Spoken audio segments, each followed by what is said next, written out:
Hi, everyone. Thank you so much for joining us. We are super excited to be having this conversation today. For those that may not know me, I'm the founder and CEO of Audeliss and Involve, and we are incredibly passionate about driving diversity and inclusion in business globally. Today is all about race inclusion and our Empower Ethnic Minority Role Model List for 2021, which were published last month. And we're excited to bring together some of this year's top role models to discuss why we should be talking about race in the workplace. Our role models today will be sharing practical tools and best practice to support businesses in driving change, but more importantly, taking action, as well as giving their personal and professional perspectives on the actions needed to promote ethnic minority inclusion this year and beyond. So we want this conversation to be as interactive as possible. So please use the chat function, post your questions, and we'll do our best to put them to our speakers. And having run these sessions before, the time runs out really quickly. So I'm going to kind of get the speakers to introduce themselves and share a fun fact. And we have a very short film from our #1 ethnic minority executive, Ivan Menezes, the group CEO of Diageo, who couldn't join us today. So welcome, speakers. Thank you very much for joining us today. Warren, did you want to start by introducing yourself? Okay, well, good afternoon. My name is Warren Thompson. I own and head up a company called Thompson Hospitality. So my fun fact is basically when the pandemic hit, things changed in everyone's life.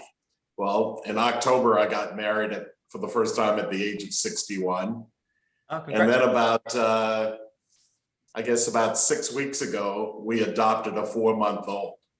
And wow. So at the age of 61, a lot happened in 6 months, and I was doing fine until we went to brunch at a restaurant, one of my restaurants, one Sunday morning, and pro football player sitting next to me congratulated me on my granddaughter. So up until then, things were going well, but it's been very exciting. Congratulations, that's amazing. Thank you. Maurice, what about you? Please introduce yourself. I will. I feel like I don't want to say anything after Warren, but my name is Maryse Gordon. I'm a business development manager for data and analytics at the London Stock Exchange Group. I help co-lead our Black Employees Network and our Women's Inspired Network in New York. I'm based in New York. I still have my accent, and my fun fact is that I am a big adventure seeker and speed junkie. And when I lived in the UK, I used to ride and race very fast sports motorcycles. So that was my fun fact. Fun to me anyway. Fantastic. And Carolyn? Hi, I'm Carolyn. I'm CEO of ITV, which is the national champion broadcaster in the UK. And I was also CEO of EasyJet for 8 years before that, and the Guardian Media Group CEO before that. So that's my background. My fun fact is a love story, but not quite as good as Warren's. It's a weird thing, is that I used to look at people with dogs and think, why are they so besotted with them? I just couldn't get it. And I always loved dogs. And because of the pandemic, I've got a golden doodle who is the love of my life. I love him because he just is so good natured, and I walk him every day for an hour. So he's good for my physical fitness. Yeah. And I have a lovely time. He's just brilliant for my stress levels. So that's my little love story. And all my family take the mick out of me terribly about it. He follows me all around. But obviously I do go into London now, two days a week, maybe 3 days a week. So that's going to be quite an interesting one. But anyway, wait and see. You not take the dog into the office? Not yet. No, I haven't tried that yet. He goes to doggy daycare. Ah, okay. And what's the name? What name did you choose? Oh, Billy. Very cute. We want to get a dog, but we have a home in the Barbican in the city. I know. Contract where you're not allowed to have pets, so it's really annoying. But no, great to see you all. Thank you for joining us. I'm going to launch straight into the questions, and for everyone watching, please do post your questions in the chat function. So Warren, can I come to you first? Sure. You're the chairman of the largest minority-owned food and facilities management company in the US. So therefore, diversity and inclusion at the center of your organization. Are conversations about race something that happen frequently? And if so, how are these facilitated? Great. When it comes to race, diversity, and inclusion, I think the founder of a company, in my case, or the head of an organization, has to set the pace and set the environment, create the culture. Fortunately, 30 years ago when I started my company, I had left a couple situations or prior situations where race and diversity and inclusion was not the forefront of the organization. We deliberately started out day one saying that diversity and inclusion would be our competitive advantage. Mm-hmm. We saw that as a real opportunity in the marketplace within the hospitality industry to start out on the right foot 30 years ago. Little did I know how things would transpire over the course of decades, but we started out that way, and I'm happy to say we've never had a diversity and inclusion program in the company because it's such a part of our DNA. When I look at my executive team, we represent a broad segment of the population, very, very diverse, up and down throughout the organization. When we go after a piece of business, we're able to align someone in the company with the culture of the decision maker. And we believe that gives us a competitive advantage.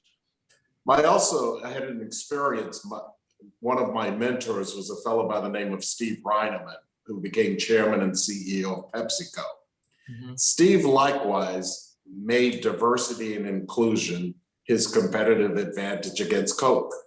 And he deliberately did so by setting up an African-American advisory board, a Hispanic advisory board, and he had a medical advisory board. So he's selling snacks, chips with a medical advisory board. On the African-American advisory board, there were people like Al Sharpton, Johnny Cochran, a lot of people who fellow CEOs asked him, why would you have those people on your board? And he said, when my organization gets into trouble, and it will, I'd rather have them on my side giving me good advice than against me. Yeah. So making it a competitive advantage, as much a part of competing as bringing down the cost of product or any other aspect of the P&L. Yeah, and it sounds like it's always been core in your business, so it's never an afterthought per se.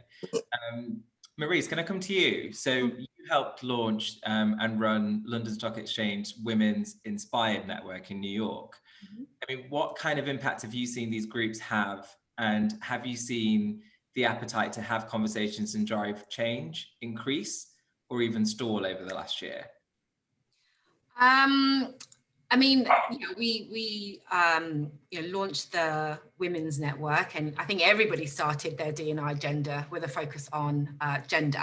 And, the goals were really to kind of make sure there were better opportunities for women, to make sure women aren't being penalized for starting families and having better benefits, dealing with harassment and biases. And, that was definitely helped on with the Me Too movement. So there's a lot of kind of public encouragement on changing things when it comes to gender diversity. And there's also a focus on, meeting a target for diverse leadership. So as an example, 40%. So I think the Women's Network, definitely for our organization, helped really set a framework and expectations of what D&I should look like. And it very much became a catalyst to other networks being formed. So we've seen, visible change in diverse leadership. There's definitely more women in our leadership positions, but there's still an ethnicity gap. And these are very visible things to an organization that must be addressed. From the conversation perspective, I think it's 100% increased. And I'd say that the speed and urgency for action came with the murder of George Floyd last year. So, the Women's Network, I think, has been very instrumental in helping driving change, but also setting the foundation for other networks to kind of follow suit and follow in their footsteps. And have you seen like the race networks coming together with the women's networks to try and work together a bit more? Yeah, we actually launched the Black Employees Network via the Women's Network. So with that platform and with the kind of membership we had, we used that to bring a Black woman into the company to talk about her experiences as a Black woman in the Americas. And from that, we then launched the Black Employees Network. So we definitely leveraged that foundation and that network to help build upon the Black Employees Network. Fantastic. Carolyn, I want to come to you next. So you've led some great initiatives on inclusion at ITV. did you find it challenging to open discussions about race? And if so, how did you overcome these challenges? So, I mean, I think that I would go back. I mean, I think it's important to talk about race and to actually talk about diversity and discrimination, because it's about disability, it's about gender, it's about LGBT, it's across everything, and of course, race is critical to that. I actually, believe it or not, The Guardian is one of the most open, diverse places. It didn't have a women's network, for instance, right? So it's something I started 20 something years ago at the Guardian Media Group. I took that to EasyJet and we started all networks there. When I came to ITV, they already had networks established and some of them were very strong. So, you know, the LGBTI network was really strong, but other networks were not quite as strong. Women's network was quite strong. And what I found was that they were really doing a load of good stuff, but on their own. Yeah. And so the first thing I did was create an Inclusion and Diversity Council.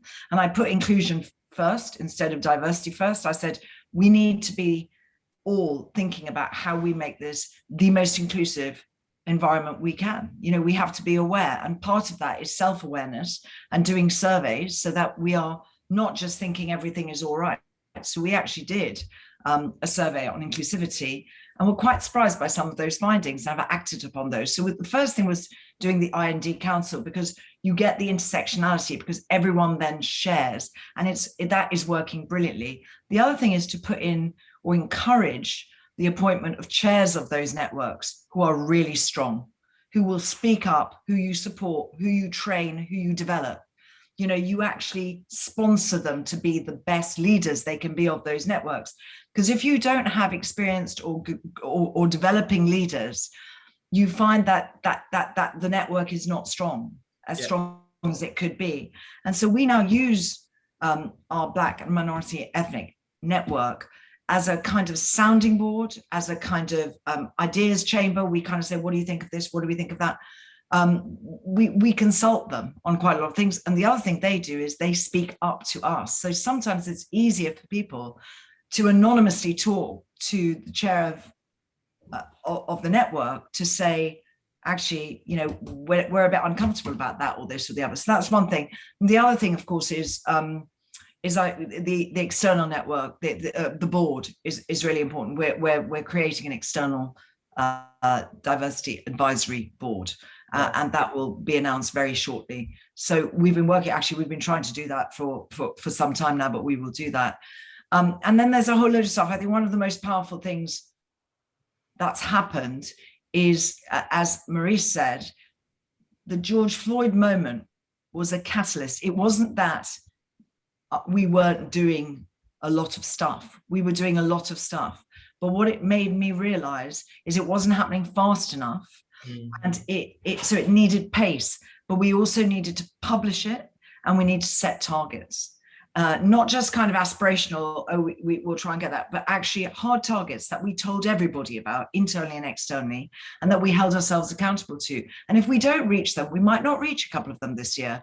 It doesn't matter, because we'll say we're trying really hard and this is what we're doing to improve.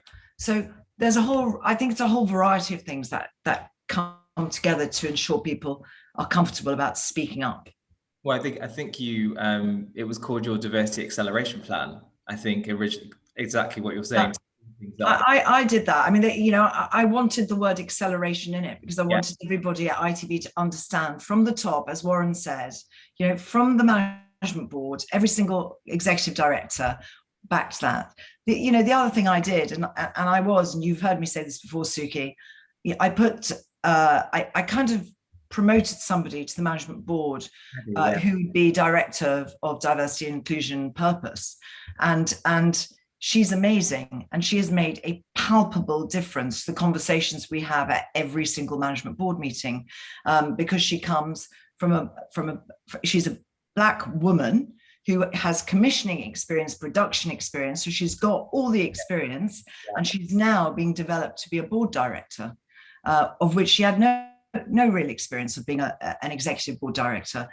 that has been one of the, and I was worried about, only momentarily, but I thought, oh, people are going to say it's a token, it's a gesture, it's a this.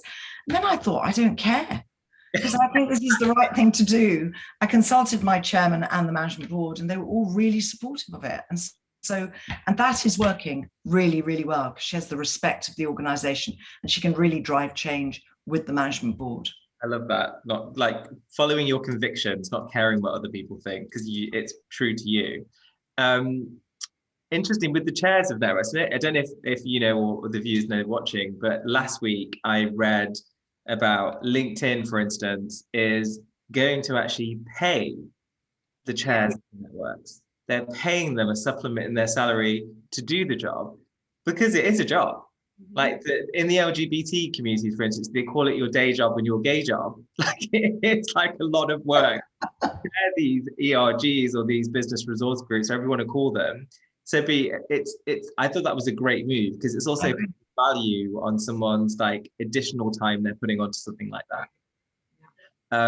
So let's I wanted to ask the next question about because we know that talking about race specifically in the workplace can make people feel very uncomfortable. What do you all think are the best ways to bring people on board to discussing these thorny issues? Warren, I don't know if you've got any thoughts. Yes, I think that once again, you go back to the point of leadership.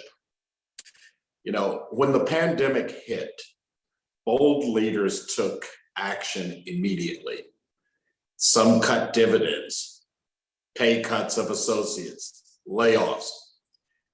There was no doubt that it was in response to something that was happening external to the businesses that had to be addressed. The same thing exists with race. Race is either going to be a hindrance to the company's progress, or it's going to be tailwind. It's going to push the company forward. Strong leaders will be bold, will be deliberate in their actions, and will be decisive.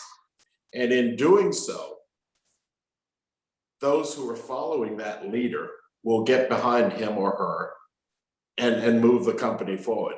It's when you've got a wimpy leader who's afraid to talk about it or concerned that he or she may say the wrong thing. That's when there's a problem. I remember going back to my mentor, Steve Reineman. He put an edict in the company, in Pepsi, that 1 out of every 2 hires at the executive level had to be a minority. Not that they had to be interviewed, had to be hired, and it had to be a minority. And he said he might get a lawsuit from a white male, but he'd rather go to court in that suit than the suit that could follow on for not having proper racial demographic numbers within a large company like that. So he took very decisive actions. And then from that, the conversations became a lot easier because everyone understood the importance of this within the corporation. Great. And Maurice, what about you? How have you broached the discomfort people might have about talking about race?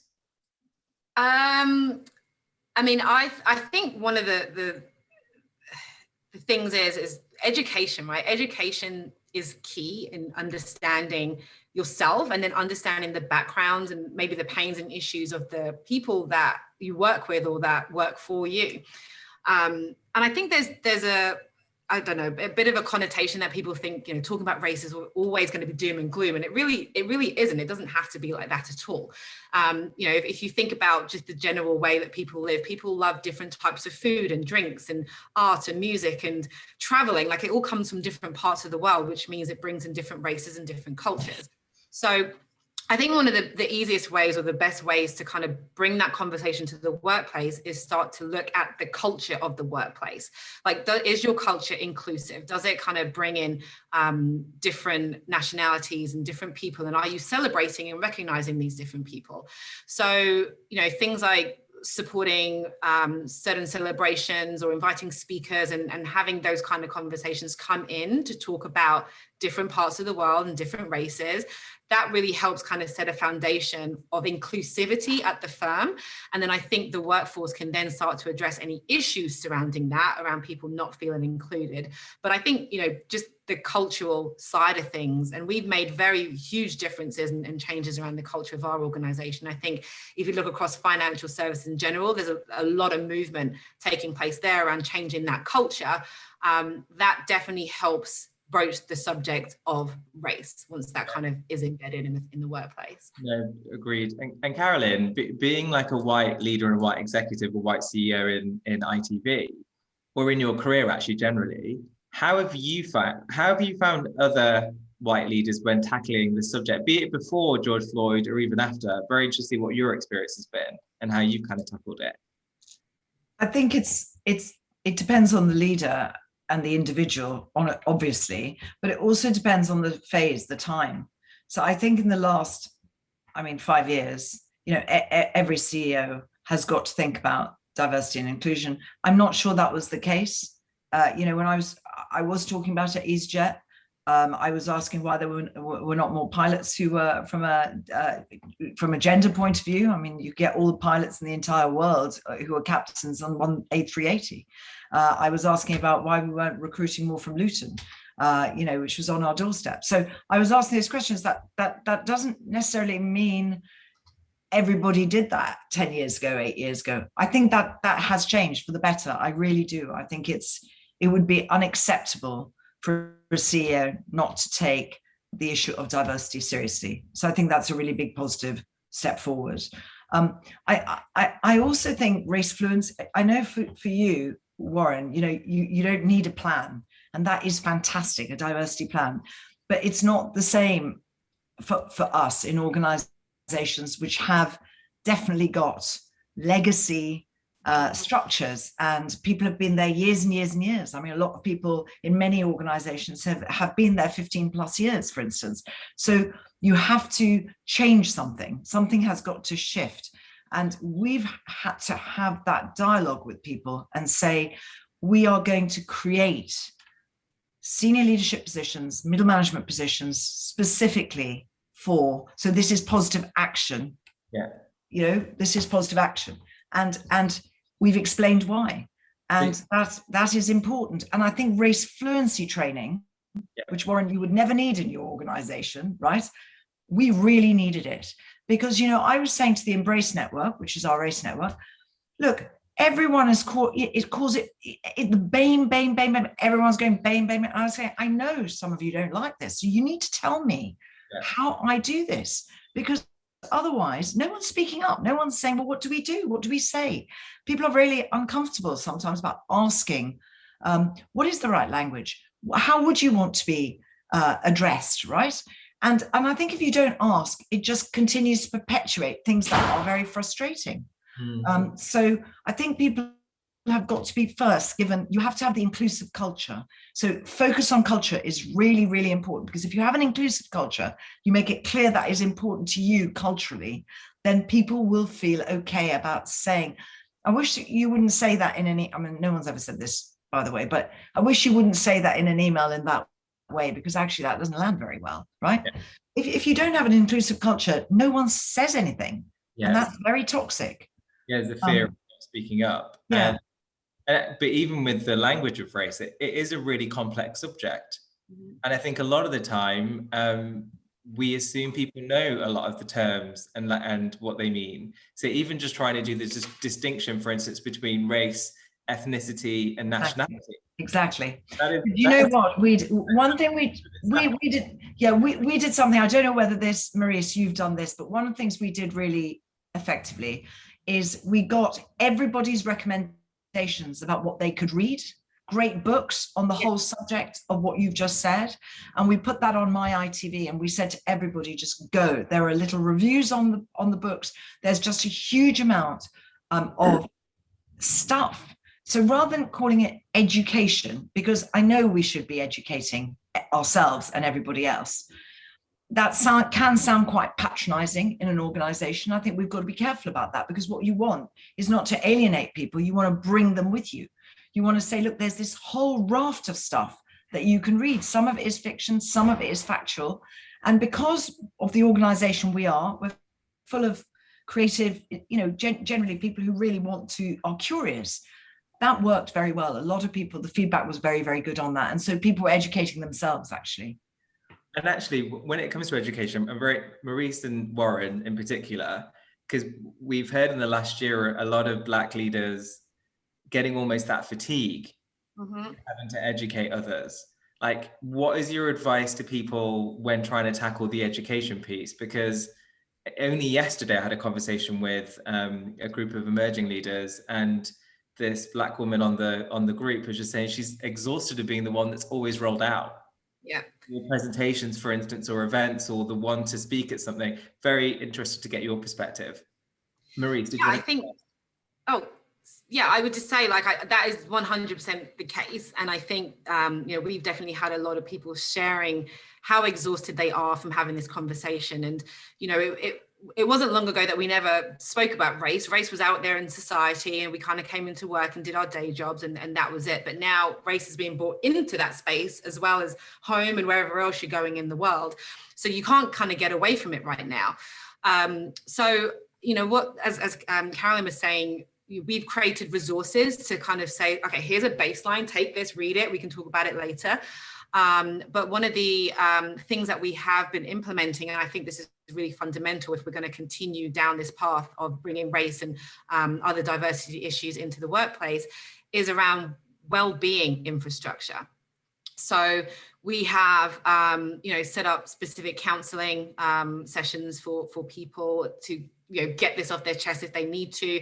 There's a lot of kind of mental well-being resources that we're rolling out as well, because it is taking an absolute toll on people. And as you said, it's alongside people's day jobs. So as well as satisfying their own job description to get paid, they're doing this as a value add to the company and to themselves and to the members of their group.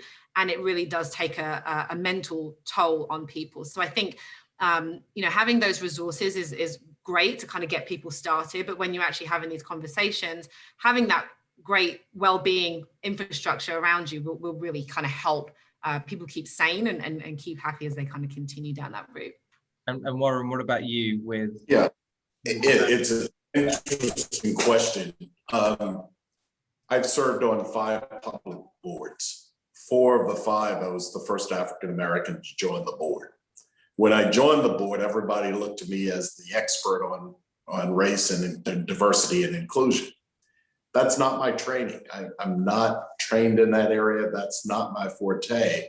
I assumed I was being asked to join the board for my financial acumen or entrepreneurship, that kind of thing. Immediately it turned to, can you help us with diversity and inclusion? So in every case, I've pushed back and said, I am not that person. But you do need that resource, as was just said. You do need that resource or resources within the company to go to be able to help educate, train, develop others, just as you have resources in the company to do the same thing across other opportunities. And I think the sooner a company can understand that and say, let's not put it all on the only African-American executive or the only gay executive or the only, we've got to make sure that if the HR person is heading up HR, more than likely a lot of the training and development should fall within that group and within that department. It's a natural. And I think that's as important as training on any other strategic initiatives within a company. Absolutely. Can I just say something on this? Is that I completely agree that it should not fall on people from a minority ethnic background to constantly be, but that happens to women all the time. If you're one of the few women in FTSE 100 and have been for some time, I tell you what, your diary could be full from beginning to end, only doing talks at women's networks. That's all you would be doing. So it does happen in every area: disability, race, gender. So I think the really important thing is to resource it properly. And that's why having a team of people, seeing ERG as a job, it's a proper role. You have to resource it properly. You have to put a lot of online materials up. You've got to do training within the company, like the race fluency training has been fantastic because they've been workshops. So Yeah. it's not talking at people, it's been interactive. People have been able to ask questions. They've been able to say, I don't know if I'm doing this, I'm uncomfortable to say this. And it's worked through.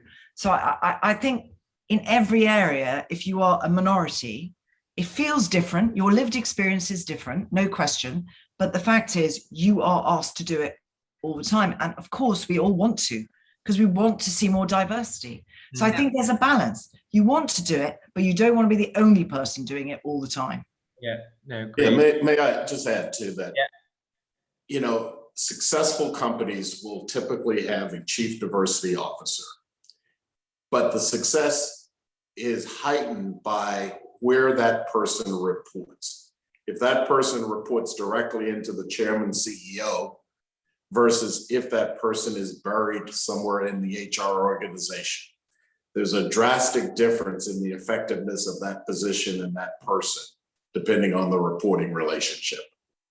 Yeah, absolutely. Well, I mean, as you, Carolyn, you promoted Addie directly into you to brought straight to me, and she presents to the PLC board every quarter. It's important. We've got a really good question from Felix Wong, actually, who's watching. He's asking, how do you engage the middle managers in an organization to be more inclusive? Because we talked about board, management board, and grassroots ERGs.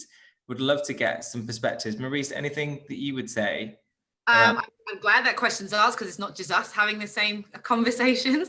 I mean, we definitely see that kind of silent middle layer, right? Getting them involved, getting them to be advocates.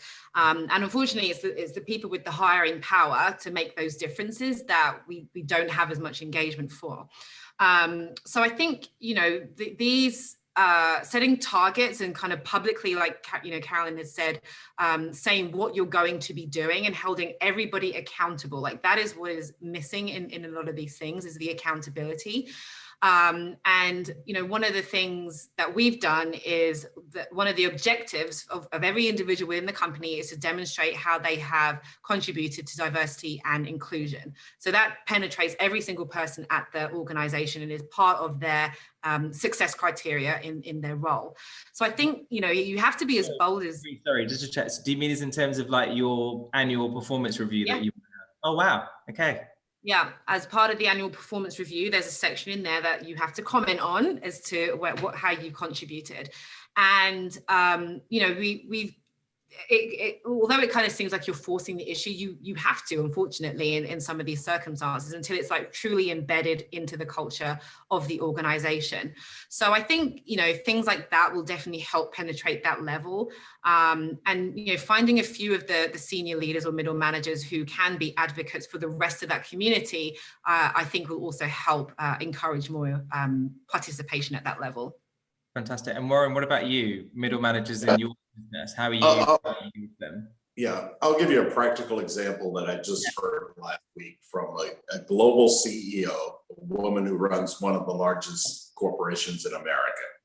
As she delved into this, she found that 50% of the jobs in her company were over-credentialed in terms of the hiring criteria.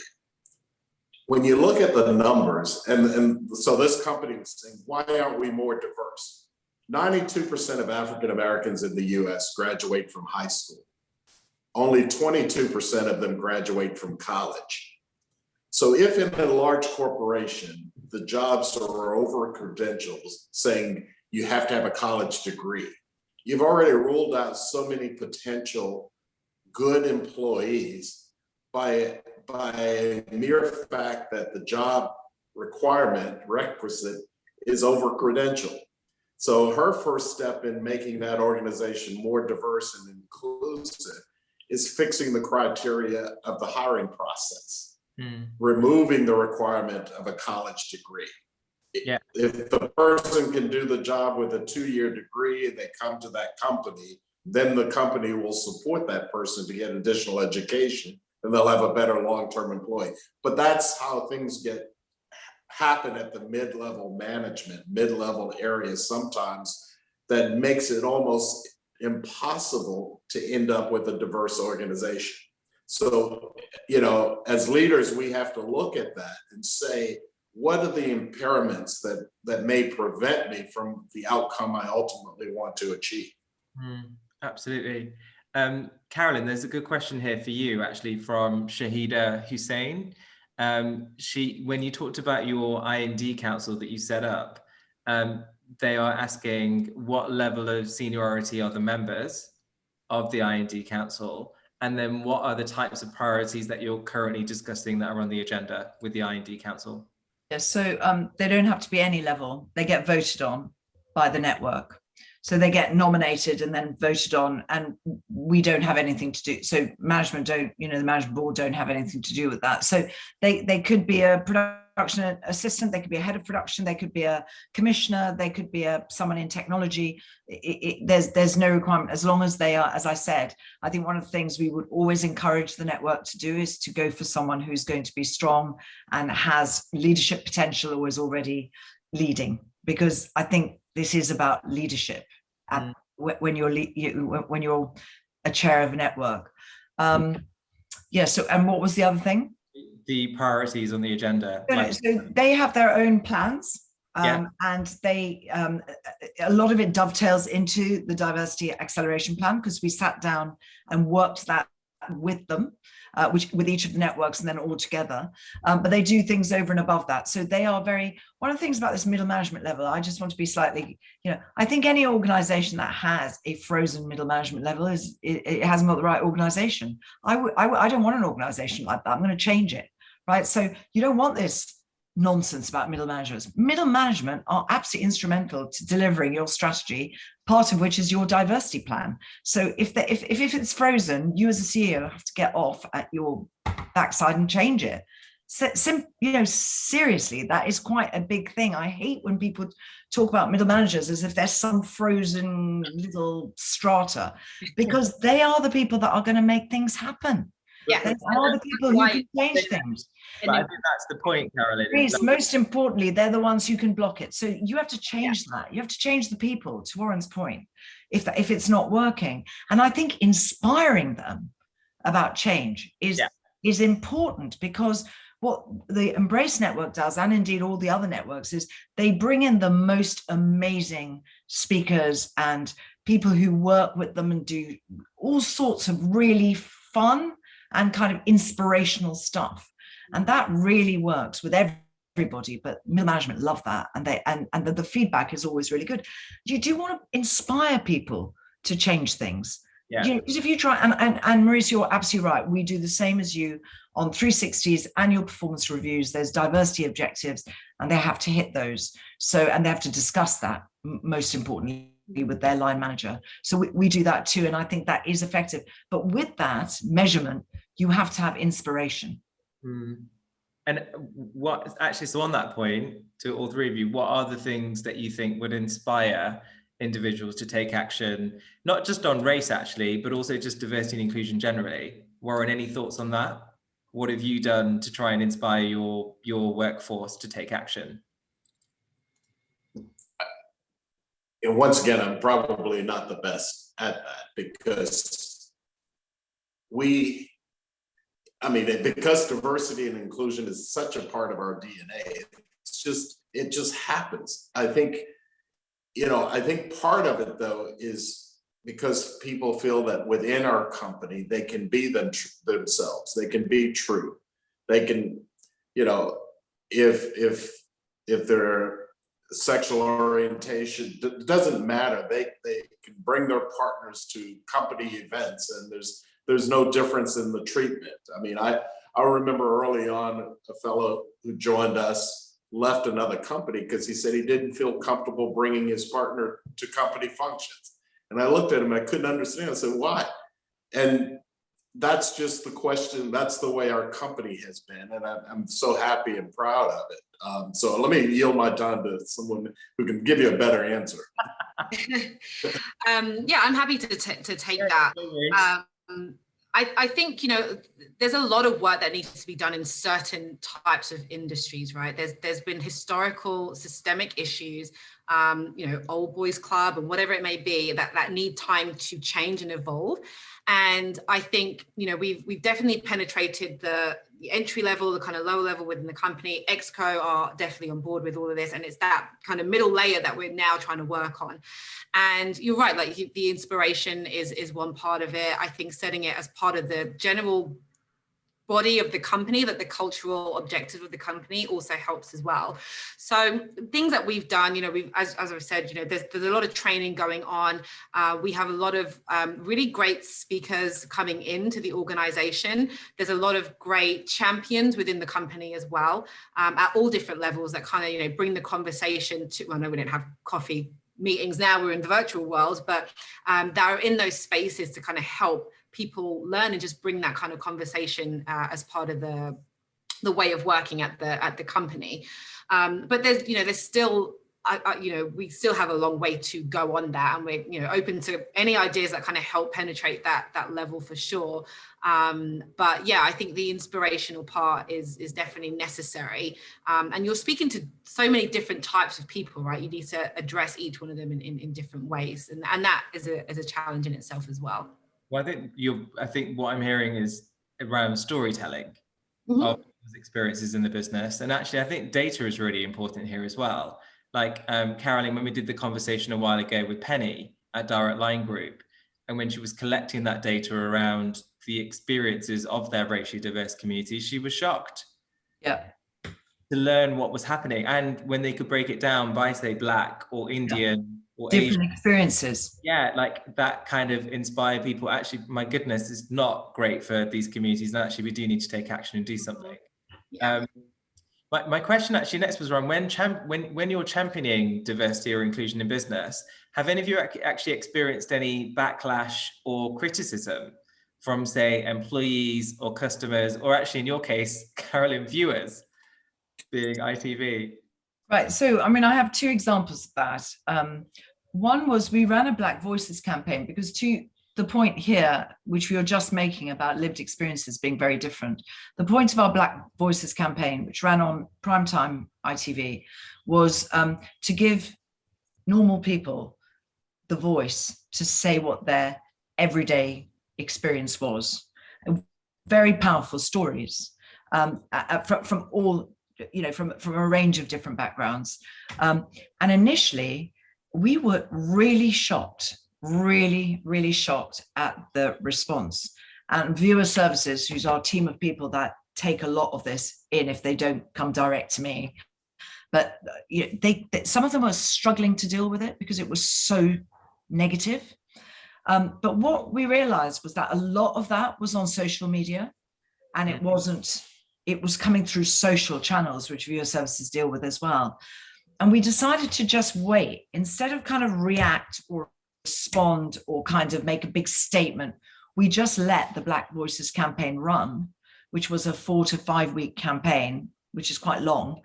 And at the end of it, we collated everything, and it was far, far more balanced. And there was, and we've got to recognize this because this is part of the problem. There was at least 1 in 5 that was very negative about what we were running on national TV. The other example of that was Britain's Got Talent, which is, for those viewers not in the UK, it's like America's Got Talent, it's a big entertainment show. And we, Ashley Banjo wanted to do this dance, which was in relation to George Floyd's death. And they put together this incredibly choreographed, powerful dance. And you wouldn't believe that there were 23,000 complaints to Ofcom, which is our regulator, saying it was political, it was politicizing, it was political messaging, it was, really, and also what were we doing, what were we thinking, how could we let that, so 23,000 is the most complaints Ofcom has ever had about any content on TV. That was quite serious. And then we decided to actually do something, because one, we wanted to support our talent, Ashley and Jordan Banjo, and the whole of diversity, as they're called. And two, we wanted to make a statement, which is about being seen. And we did it. And it wasn't because we wanted any plaudits. We did it as a management board, took the decision, great creative. It was one whole page, which we ran in all the newspapers, just saying something very simple about you are changed when you are seen. And we decided to ignore the 23,000 complaints, I'm afraid. Well, I remember that. So, you know, Suki, I think your point, and for all of us, you know, when I hear Warren speak, I think, God, what, you know, that's amazing, right? Where they've got to. It's not like that everywhere. And we need to always be aware how much more there is to do in actual fact. Yeah, absolutely. Because those reactions show you how much more we've got to do, and we've got to bring people with us on it. And Maurice and Gordon, have you had any backlash on any initiatives that you might have tried to implement, be it with employees or actually customers? Not with customers. I'm not really with employees. Would I say backlash? There's definitely been, you know, whispers of why are we talking about this in the workplace? But I think, you know, what we've tried to do is point out that there is a visible issue in this company that needs to be addressed. And that is why we're doing what we're doing, because we only have one demographic of people who are progressing up the ladder. This is, you know, very kind of prominent, I think, within the industry that we work in. So that's why we're doing this, if anybody does kind of challenge that. But I would say that, to be honest, most people have been very receptive and understanding. And I think, as I said, we keep coming back to George Floyd's murder. That really and truly woke up a lot of people to the issues that their friends and their colleagues and their neighbors face in every single day life. And it exists in the workplace as well. So I think with that kind of recognition and having those conversations brought to the table in the workplace, people couldn't really ignore the fact that there was a reason that we're talking about this, and there's something that needs to be done. So I wouldn't say we've had backlash, to be honest. I think everyone's been very receptive and supportive of it. And Warren, anything you've seen? Yeah, I'll give you a couple examples. 30 years ago, when I started this company, I bought 31 restaurants under a franchise that had a major discrimination lawsuit. I got a great deal on royalties. I was paying very little royalty because they needed an African-American franchisee. Sadly, I could not let the public know that my restaurants were Black owned out of fear of the backlash from white customers who would not have patronized 30 years ago. So I was in between a rock and a hard place. Black people weren't going to the restaurants because they were protesting against the brand. And I was afraid to say to the Black people, this is Black owned, because I was afraid of losing a large percentage of the white customers. Fast forward to today, advertising that my restaurants are Black owned is a very, very positive attribute. We may lose 5% of the population, but we'll gain the 90%, 95% who really want to help Black owned businesses. So when we do the numbers and the calculation now, our strategy is quite different from what it was 30 years ago. And I'm happy to say to the good. Fantastic. I wanted to talk about intersectionality for a second, because I'm sure you all know it's Pride Month this month. Right. And you know, it's come in handy actually, because I'm getting quite warm under this light. I'd love to know, like, from an intersectional perspective, what are the kind of how are you interacting with Pride? What are the kind of initiatives you might be doing within your businesses? So Maurice, let's start with you. Sure. So I love intersectionality, and I love bringing people together. So any opportunity that we have to kind of join forces with other networks, I'm all for it. Because I think it really helps one kind of get a bigger perspective of, you know, what the organization is trying to do from all the different demographics. And you can also kind of, you know, share ideas and tackle issues together, right? So I know for Pride, we have a few talks going on, one about allyship, one about family dynamics. And from the Black Employees Network, before I think last year, we held a talk about being Black and gay in America. We've also kind of looked at Abilities Network and the Black Employees Network and talks about mental well-being. So there's plenty of opportunities to kind of combine forces together and talk about the nuances within these different networks, and then how the intersectionality plays as an additional part of that. And it's really interesting listening and very interesting conversation. So we take up any of those opportunities. Fantastic. I am going to also ask you the last question after Carolyn and Warren have answered about Pride, about what your one bit of advice for everyone would be today to take action on race inclusion. So start thinking about that answer. Warren, let's come to you about Pride, your business. Absolutely. We celebrate about 13 different holidays during the course of the year.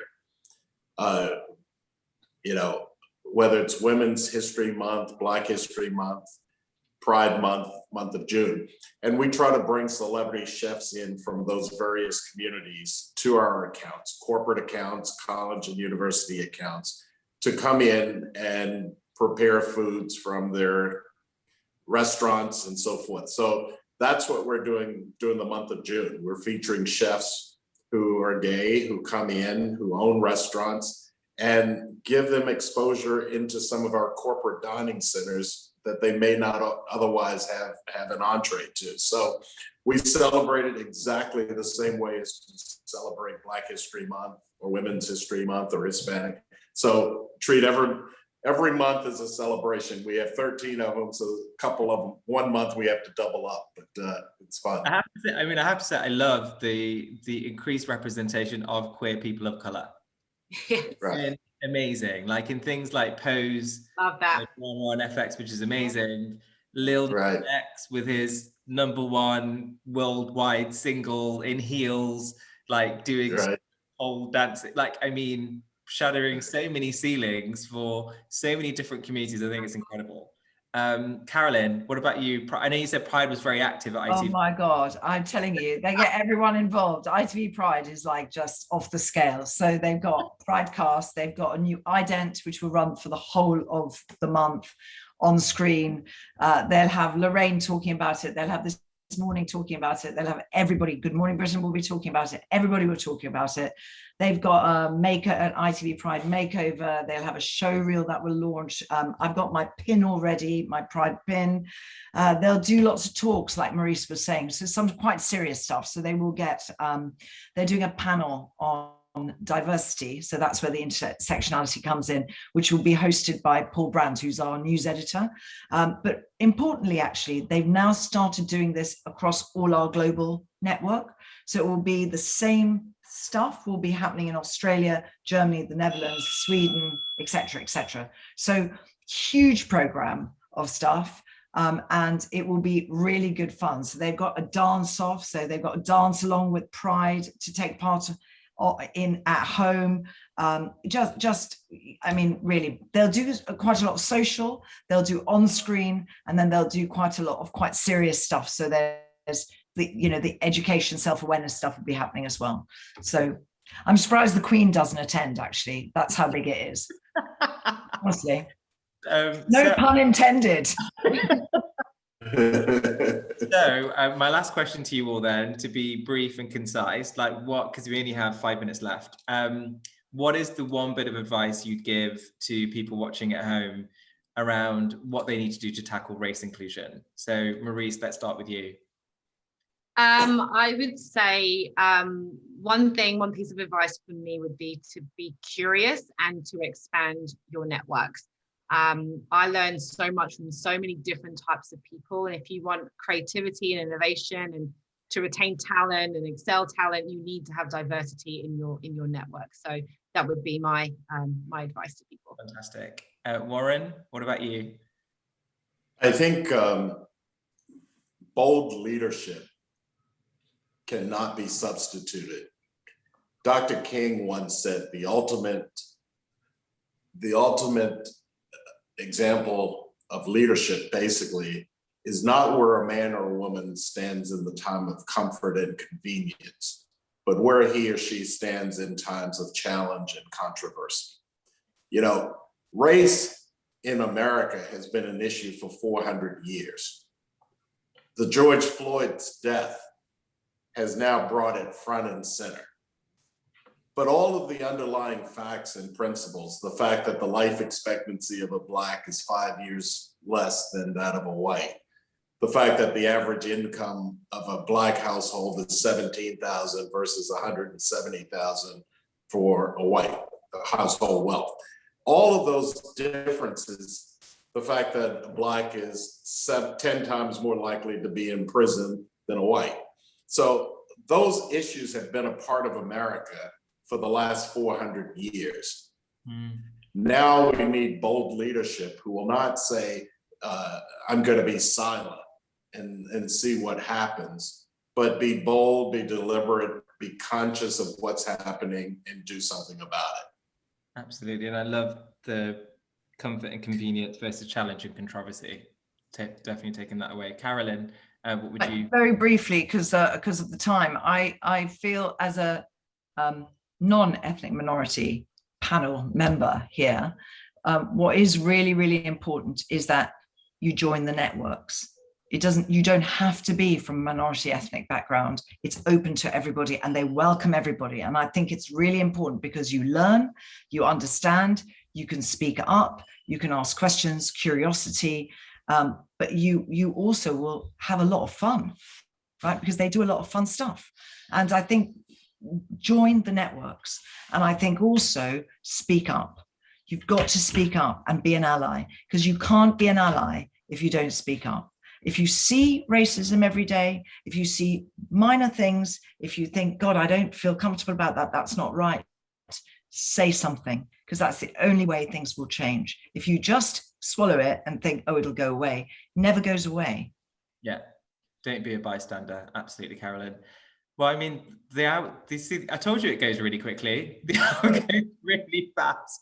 So, I mean, a huge thank you to our speakers for giving their time today. And thank you to all at home watching and joining us. We will be sharing the recording afterwards because you may want to share it with your colleagues. I mean, there were so many great bits of advice there. I'm not going to go through it all because it will take me forever and run out of time. I also forgot to play Ivan's video. So we will share Ivan's video in the follow-up email. We'll put it on our social media channels as well, because it's really good. And just to remind you, our nominations for our women role model list, heroes, are open. You only have one more day though to get your nominations in. So you've got to act really fast, but have a great day, evening, wherever you are in the world. And thank you so much for joining us. Bye-bye, everyone.